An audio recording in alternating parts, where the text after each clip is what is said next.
It's Mike Brennan, and we're back again on MITech TV, and we're going to be going to one of our cybersecurity gurus. Uh, this one happens to be Richard Steenan from IT Harvest, who we've had on the show many times.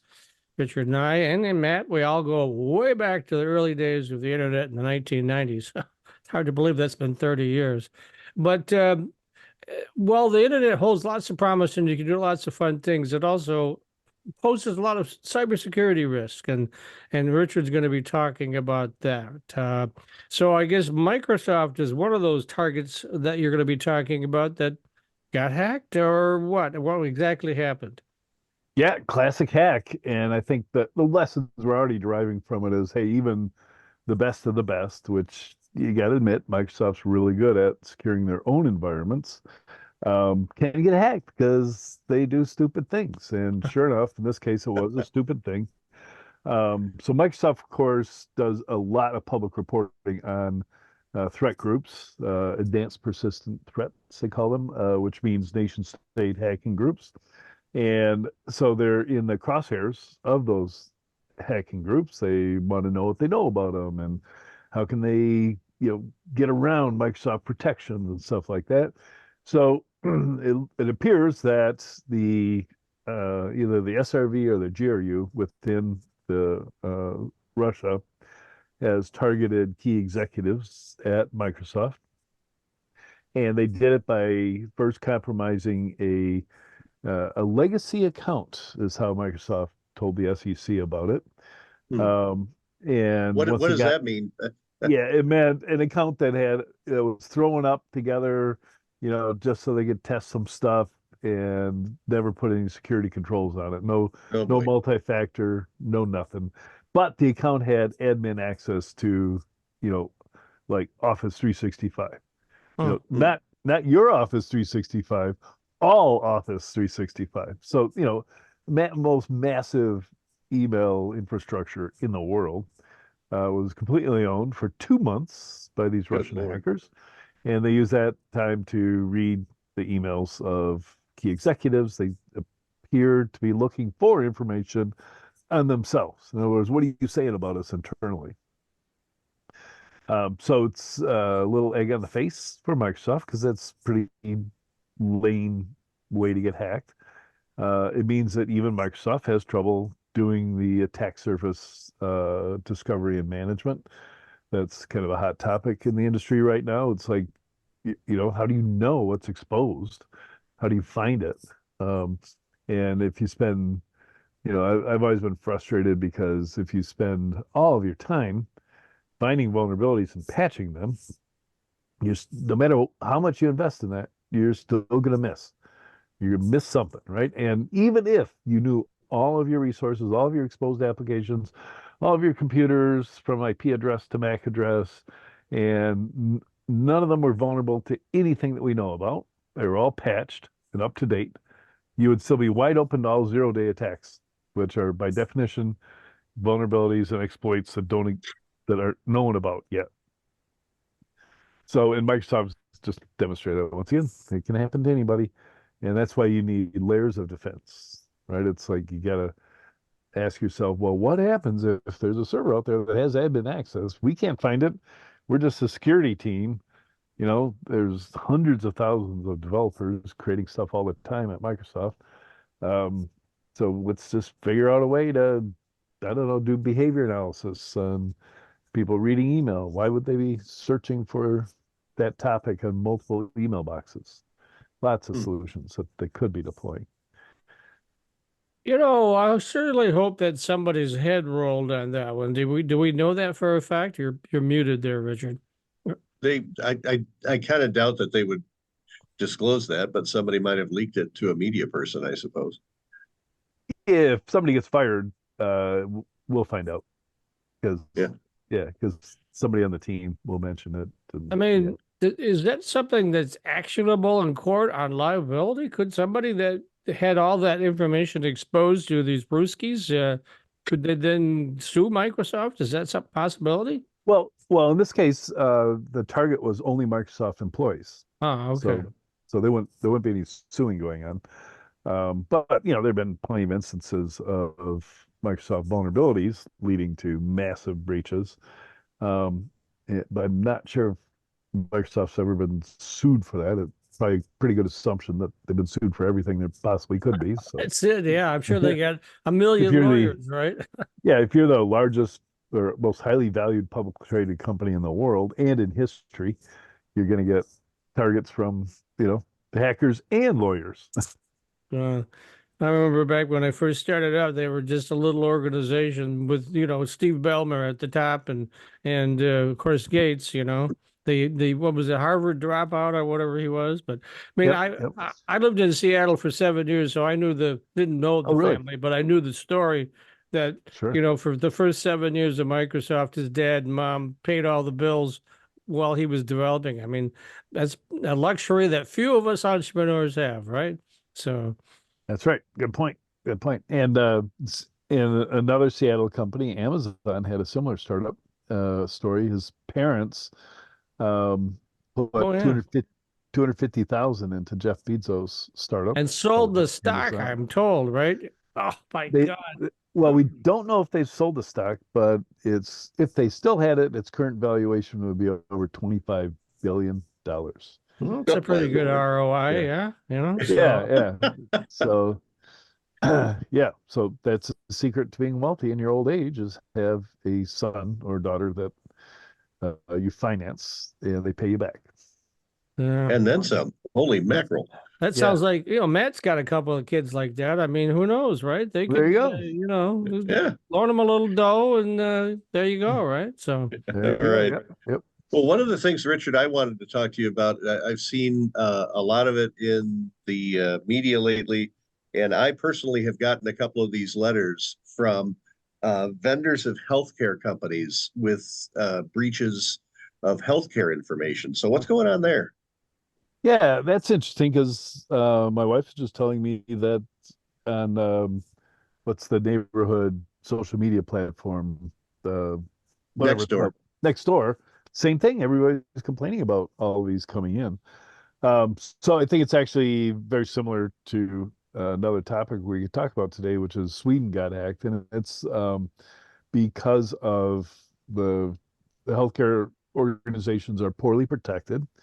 Their IT and security has always been way underfunded for the value of the data they have, and so they're targets of ransomware. So the ransomware attackers have learned to not only encrypt all the data but steal it first so they can threaten to leak it if they don't get paid for their extortion. So if healthcare is a lot like universities, they aren't proactively looking for ways to reduce risk or become more secure.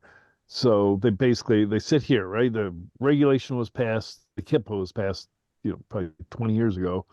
So they did a bunch of stuff, hired a CISO, did a bunch of stuff, but then they're set, right? But in the meantime, regulations just keep cranking up and attackers keep cranking up their activities. So they don't keep up because they don't have baked in 10% increases in their budget every year.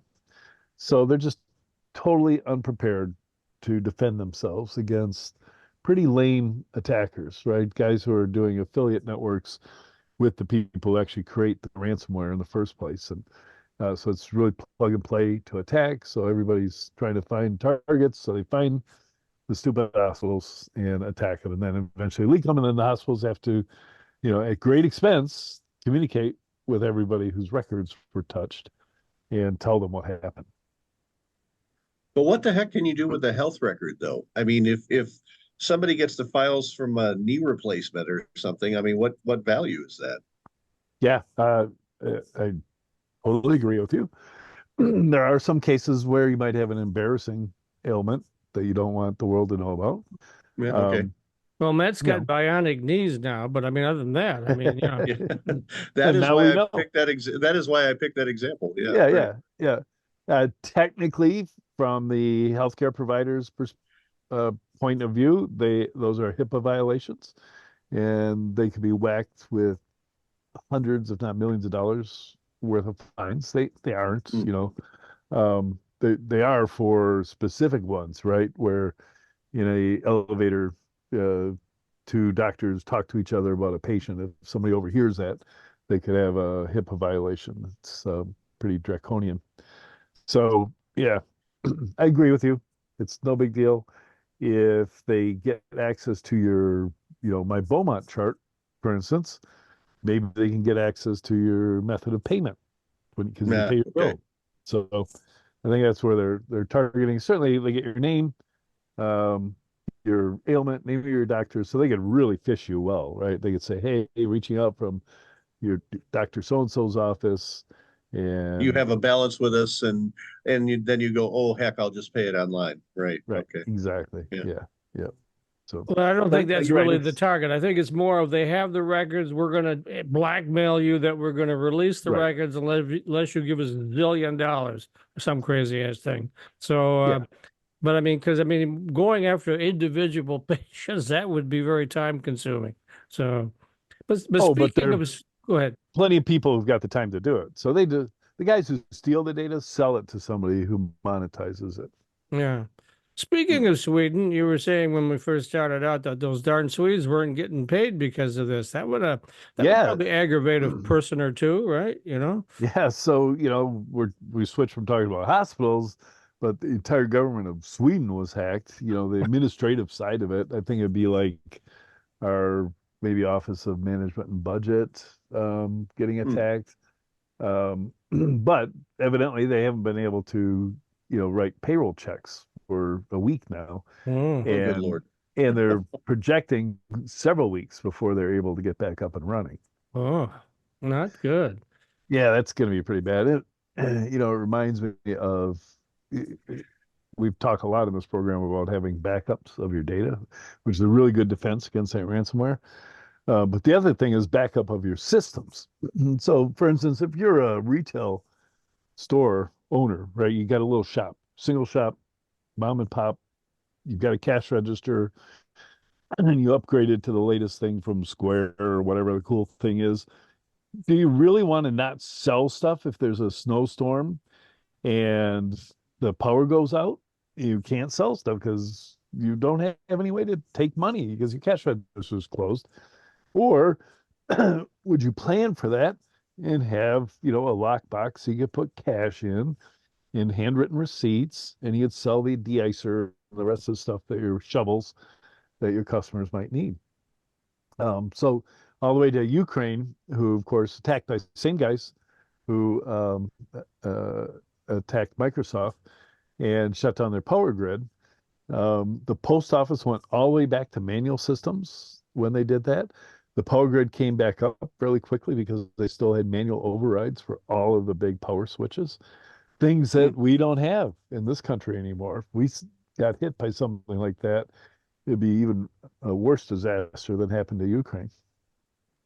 And Yeah, because I remember during that power outage in 2003, which was caused by, one tree on one branch, essentially in Ohio, someplace, Yep, and it took them a day and a half to get the power back on because they had to do things in a certain order and, make sure that they weren't overloading anything because it was that complicated. They didn't have manual switches, I don't think. that's right. That's right. And that was a big high power line, right? They couldn't climb up there and fix it. So, I was always suspicious of that explanation, but then I'm suspicious of a lot of things the government does. Uh, and I remember, Richard and I wrote a book way back when on cyber hacker. And we were talking to the Kaspersky people about sponsoring it, and they were saying, well, if you include a portion in there that says that was really a cyber attack, we'd be willing to sponsor your book. And we were both a little reluctant to do that. But I mean, Kaspersky was saying, getting back to the 2003 event, that wasn't a tree, that was something else, you know? I don't yeah. know. But me, I don't trust government to begin with. So, so. Yeah, and I recall, I mean, I was in it. Luckily, I was in Wisconsin, so I could monitor everything on the internet. And there were a bunch of people doing that. You'd see the power, shifting and being swapped around and stuff. And it was basically a combination of stuff, including a Linux server that got overloaded, had bad access controls on it. And yeah, when it all came down, I go, okay, probably was just a bad design and system in place that couldn't take the power surge from that one branch falling on a line. Yeah, well, hopefully that's all been dealt with. I mean, we deal real closely with ITC, and I think they're a Yeah, tad more sophisticated. I've actually been I in think that so. building, and they have a area that you can look down on their control room, about the size of a football field, and they have the Really? whole map of the of what's going on right there in the control room. And I had shot some video in there that they really wanted me to promote, and then about 6 months later, somebody came back to me from ITC and said, "Delete that video." So Ooh, I don't know what yeah. was going on, but I obliged, Yep. So It must have shown something they did not want shown inadvertently. Screens. yeah, Yep. I mean they invited me in. I did what they asked, Yeah. and then all of a sudden somebody got paranoid, and I got this desperate call from them: delete it off your YouTube. So yeah, Wow. so Yeah, yeah. Yeah, you show screens, right? Then you immediately show how they operate and the controls and the tools that they have. yeah. And that an attacker would really be interested in that I'm information. sure, yeah. Well, Oh yeah. considering that they're in what, 7 or 8 states, and Yep. they're the high tension lines, and so if those go down, game set match, right? So Yep. Yep. And I think the proof or the evidence that we're in better shape than 2003 is we haven't had outages like that, right? The Texas grid went down, but it didn't fall over into the other two grids, so that's a good Texas, sign. they don't do Um, power sharing. They're an entity unto themselves. I've never understood Texicans, so well, I would understand it if their grid was better, then you wouldn't want to but it's expose not. yourself, but it's not. No. Every time it gets too cold or too hot, right, there's a problem. So Yep. Yeah, Yeah. Texas. So the other thing that's come up, and this is a tangent, but I'm one to move off on tangents. As we all know, there was a Middle East attack where some GIs got killed, I think on Sunday, and they're looking at responses. Now, the only thing I haven't heard much about is, could there be a cyber response to Iran that would really cripple, like, say, oil production, and it would be much more subtle than going in and bombing the crap out of them or something, right? For sure, I think we'd be a little concerned about um, tipping our hand, right? We Huh. want to save that for when we want to shut down their nuclear power production, as we did in the TANs with Stuxnet. So I think, yeah, it would be, and we don't want, we're very, very careful not to show Russia our hand ever. So anytime we did anything, then Russia would see it. One, they would know that we did it and they'd accuse us of doing it and all the rest, but then they'd also be, they'd use copycat basically. They'd say, "Oh, we can do that too," and then they'd start doing it. Hmm. So no, or I they think it would develop be a or they develop a countermeasure for it. Sure. Yeah. right, of course, yeah, or shut down the vulnerabilities that allowed it to happen, etc. Yeah, so I think it's much more likely it'll be just a classic, helicopter borne raid or fighter jets um, going in and causing havoc. And it's shiny. If you're going to make a political response to something, you're going to make it lots of things blow up. Well, that will do it. Yeah. Yeah. It's just, So what yeah, else is? playing, Oh, playing let's into talk. their hands. Yes, so let's talk about your book. Now that you're with Houghton, is that who you're with? Wiley. Yeah. Riley, that's what So, it yep. was. Okay, Very yeah. exciting. Today I just finished, all the details I need to turn in. It took, so what's that, 29 days from January 1st to compile the entire book. So, so I'm very excited about that. People are already buying it. You can buy it on pre-order it on Amazon. This is Security Yearbook 2024. It'll be available June 5th for shipping, but you can pre-order it, and that's causing the Amazon rank to go up above the minimum, which is 7 million. So it's hovering around a million or something. So somebody's buying it. So that's cool. Okay. So did you use AI again to write some of the short company profiles? Well, there aren't any company profiles in the book. Just all my writing and thoughts. So no AI involvement in producing the book. And interestingly, for the first time ever, when I signed the contract with Wiley, there's a whole section devoted to AI. If I do use AI to do any of the writing, I have to disclose it. Really? Yeah, Okay. No yeah, kidding. yeah. So they're publishers are that was fast reaction, right? Um, and of course, then you've got. By the way, on February, I'm starting to. I'm doing a webinar for Detroit working writers on February 7th on AI and writing. And I'm Uh-huh. going to try and counter the fears a lot of writers have that AI is going to displace them, or it's already stolen all of their intellectual property. And oh my gosh, I get so infuriated when I hear the Authors Guild, of which I'm a member, suing OpenAI for copyright infringement. You used our books to train your model, and now you've got a pot of money, and we want a big chunk of that pot of money. And it reminds me of how mad people were at the music industry was mad at the file sharing services, but the musicians not so much, right? It's like, hey, we want people to love and know our music, so if you're sharing it amongst yourself, that's fine. This is an opportunity for any writer who's been so graced with luck that OpenAI use their writing to help train their models. That means that you've just been ingested into the corpus of all human knowledge and will influence all future decisions by anybody using it. You're not going to, it's not going to, it could quote you exactly, but um, your way of putting words one after another will have this infinitesimal influence on how OpenAI writes.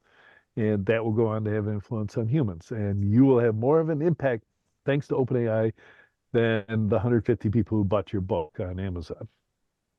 Hmm. Hmm. Interesting. That's an So, interesting way to look at it. yeah, Yeah, I mean it's how you look at the whole concept came to me when the head of engineering at OpenAI was describing, how can we learn a large language model is just a statistical relationship between words, and they use a lot of words to come up with these probability of what word comes next. So it just starts writing and just magically builds things that make sense. And uh, somebody was quizzing him about that, and it's kind of magical. And he goes, "Well, if you think about it, humans communicate with those words. If you take all the written record and put it in a model, you're going to get human thought out of it. So that's why it seems like it's intelligent, because it's the encompassing all human thought in all languages." well, we all know Merle Ostele here, Richard and Yeah, yeah. Matt, and he's my social media guy and my webmaster. And we obviously are talking frequently, and I've kind of been hesitant about getting into AI. It's just I need to invest some time. I know I'm dragging my heels. He uses it every day. Now he's doing a lot of social media stuff, advertising stuff, things like that. He says he uses it every day, and it's like it saves him so much time. Something that would take him 5 hours to do, AI does it in 15 minutes or something. And so he Yep. swears by it. And I said, well, heck, we should start a course online about this, don't you think? I'm always thinking money, Well, right? So Mike, remember in 92, 93, and this internet thing came along, and I remember I that. got so excited, dumped my job at RustNet and started, or dumped my job at virtual engineering and started RustNet, because it was the biggest thing to happen in our lifetimes. And we were early. Everybody was on RustNet, recognized that. They were early adapters. There were fewer than 1 million people on the internet when we got online. Hmm. Um, the advent of OpenAI's Chat GPT last year is bigger than the advent of the internet. Yeah. Hmm. Bigger. There will be, 100 million people signed up right away and they're getting $20 a pop or something. Or yep, yep, 200 million wow. a month Oh, in, wow. That's like cash flow there, I'll tell you. yeah, that's cash flow. It'll fund a lot of stuff. And then in thousands of people, including myself, are taking advantage of it. I'm paying pennies for more. I would need 20 full-time industry analysts to do what I do with OpenAI every day. Hmm. So well, all I'm saying is get into it as deeply and as far as you can, because you you're not going to get old. You're a technologist. You jump on everything when it happens. So this is it. Yep, I know. I got to get plugged into AI. I've just been, like I say, dragging my feet. Just got to I'll help you. invest the time, you know. I'll help you. I'll walk you through it. You'll love it. Okay, sounds good. Now, this event on the 7th, is this a virtual event or is this a live event? Yeah, it's a virtual event, and I'm doing it for the Detroit Working Writers, which is a writing uh, association.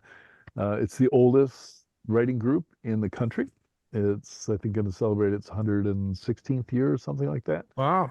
It was founded as the Detroit Women's Writers Association, Hmm. and then in the 90s they switched over to just, became more inclusive.